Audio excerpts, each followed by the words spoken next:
Pavana, Pavana, Pavana, Pavana, Pavara, Para, Pavanguru, Pavanguru, Vaheguru, Vaheguru, Pavanguru.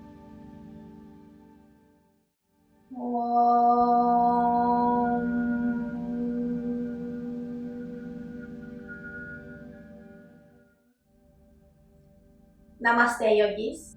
Welcome back to another episode of SeviYoga.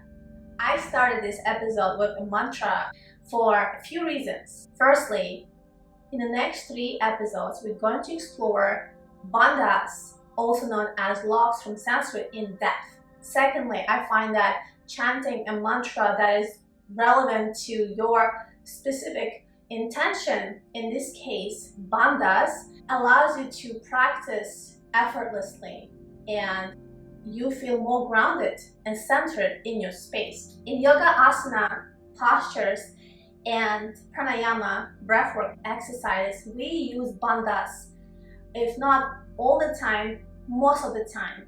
You must be familiar with so many subtle physical concepts in yoga, such as chakras, yamas, niyamas, and more.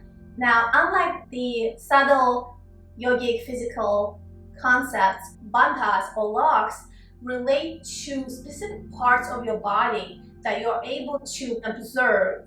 And for demonstration, I'll show you a few poses that you can practice for yourself and see the difference when doing it intentionally versus not.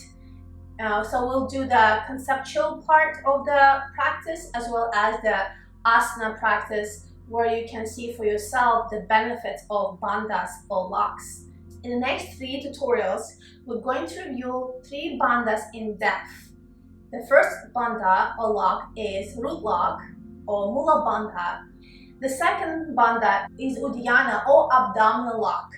And the third, the throat lock or jalandhara bandha. We're going to explore each bandha separately as well as combined together as one, which makes it the great lock or mahabandha. So if you are interested in taking your yoga asana practice to the next level, advancing in your asanas, be sure to scroll down below to find the 3 links to my bandha tutorials. I'll see you there. Namaste.